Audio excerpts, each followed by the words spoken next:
Saya sampai saat ini tidak mencintai suami saya.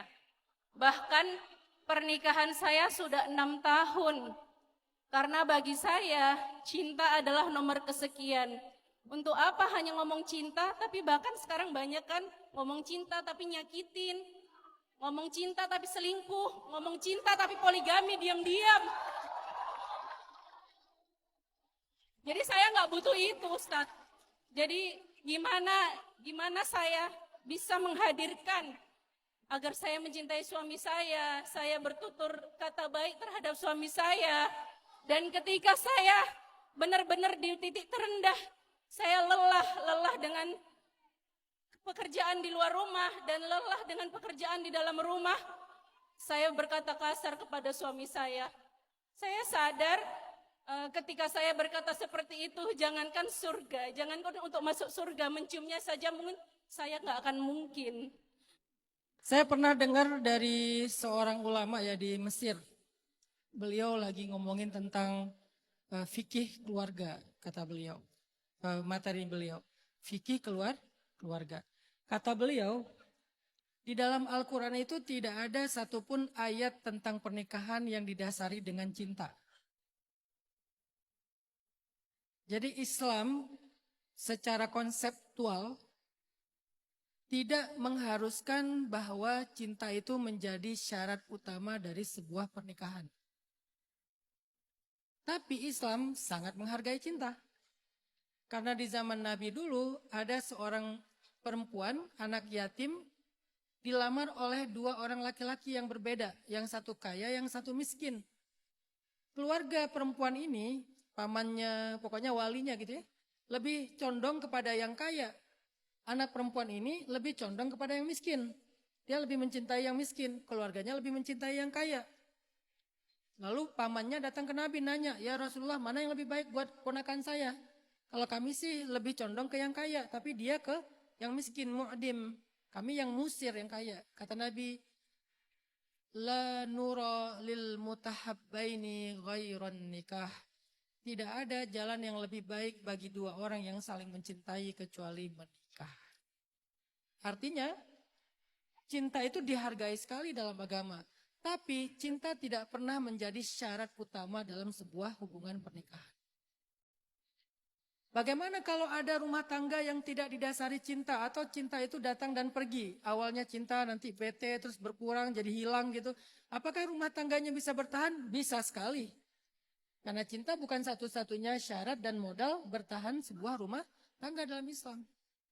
Cinta itu kan dalam Islam, dalam bahasa Arab disebut dengan al-ashq atau al-hubb. Sedangkan dalam ayat pernikahan yang disebutkan sakinah, mawaddah, warahmah. Bukan hub. Sakinah itu adalah feeling safe. Ketika kita ngerasa aman, terlindungi, baik laki-laki dengan pemaknaannya maupun perempuan dengan pemaknaannya, feeling safe. Berarti ada sakinah di dalamnya. Mawaddah, merasa diperhatikan, merasa dibela, merasa diprioritaskan. Itu mawaddah dengan pemaknaan perempuan dan dengan pemaknaan laki-laki.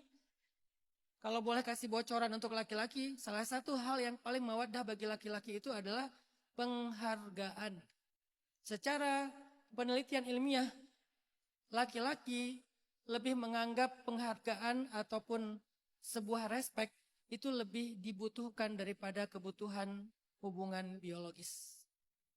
Padahal bagi laki-laki kebutuhan biologis itu tinggi loh. Nggak sama dengan perempuan. Kalau perempuan kebutuhan ekonominya yang tinggi. Ya memang kayak gitu fitrahnya. Makanya saya nggak pernah setuju mengatakan perempuan itu matre. Ya memang fitrahnya matre kok. Dan saya juga nggak pernah setuju untuk mengatakan laki-laki itu nafsuan. Emang laki-laki itu nafsuan? Itu fitrah. So what gitu? Kenapa merasa malu untuk mengatakan salah satu kebutuhan menikah itu untuk menunaikan kebutuhan biologis? Bukankah itu firman Allah di dalam Al-Quran? Walladzina hum li furujihim hafidhun illa ala azwajihim, kecuali orang yang yaitu orang yang menjaga kemaluannya, kecuali terhadap pasangannya. Itu berarti laki-laki kebutuhan biologisnya tinggi. Tapi ternyata dalam penelitian ilmiah, kebutuhan laki-laki terhadap respect, dihargai, ternyata lebih besar daripada kebutuhan dia terhadap masalah biologis tadi. Jadi laki-laki itu patah banget kalau nggak dihargai. Patah banget. Kalian nggak ngasih hak biologisnya dalam beberapa hari, mungkin dia sakit kepala lah ya. Tapi nggak patah loh. Tapi kalau kalian nggak menghargai dia, patah. Dan itu berat banget buat cowok. Kecuali dia cowoknya nggak cowok kali ya. Kalau cowok sejati yang punya sisi maskulinitasnya ideal, itu tuh fatal sih. Masalah nggak dihargai itu fatal. Makanya gimana pun Kak Febri punya penghasilan lebih, minta nafkah dari suami. Dan hargai walaupun yang diberikan itu kecil. Hargai walaupun yang diberikan itu kecil. Katakan ke dia, makasih ya udah berjuang untuk kami. Itu dia mau ngelakuin apa aja buat Kak Febri itu. Nggak tahu ya, mungkin beda-beda orang ya. Saya merasa kalau saya bisa ngasih nafkah buat keluarga, saya tuh ngerasa berharga. Bahkan ketika istri saya ngingetin di awal bulan, saya nggak tersinggung. Biasa aja. Nggak pernah saya pikir, kayaknya dia nggak cinta deh sama aku, cuma mengharapkan nafkah doang. Enggak, emang gitu perempuan. Dan istri saya juga nggak tersinggung kalau saya mengingatkan dia tentang kebutuhan biologis. Tapi di atas itu dihargai, dibilang makasih ya Baba udah berjuang buat aku sama anak-anak. Itu tuh saya kayak nggak ada liburnya juga nggak apa-apa gitu. Tiba-tiba jadi Superman tuh. Makanya Kak Febri, mawaddah itu modal pernikahan. Dan yang terakhir, rahmah. Apa itu rahmah? Rahmah itu adalah ketika kita merasa dimaafin dan diberi kesempatan. Karena semua kita pernah berbuat salah dan dosa. Rahmah itu adalah memaafkan, mentolerir kesalahan dia selama bukan yang fatal-fatal banget gitu. Pun kalau fatal selama dia bertobat dengan tobat yang serius, ya nggak ada salahnya juga ngasih kesempatan. Itulah rahmah. Kalau istri sekali berbuat salah langsung diungkit-ungkit terus, berarti nggak ada rahmah dalam rumah tangganya. Suami sekali berbuat salah diungkit-ungkit terus, berarti tidak ada rahmah dalam keluarga itu. Jadi sakinah adalah feeling safe, mawaddah adalah merasa diperhatikan, dibela, diprioritaskan dengan pemaknaan masing-masing. Rahmah itu adalah merasa selalu dimaafin. Ya udahlah, nggak apa-apa gitu. Ya udahlah, nggak apa-apa. Masakannya kurang enak, ya udahlah. Mungkin nafkahnya bulan ini lagi turun, ya udahlah. Biasanya 50 sekarang jadi 45 juta, ya udahlah gitu. Jadi ditolerir gitu kekurangan dan kesalahannya tuh nggak selalu sempurna, nggak selalu ideal. Ada kalanya mereka memang lagi banyak salah, lagi banyak kurang, lagi banyak masalah, lagi banyak beban. Itu rahmah. Kalau ada 3 ini dalam rumah tangga, insya Allah mereka akan awet. Walaupun tidak ada cinta.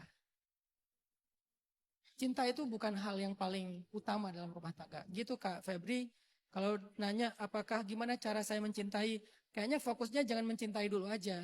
Karena cinta itu anugerah, bukan diusahakan. Coba fokus ke 3 tadi.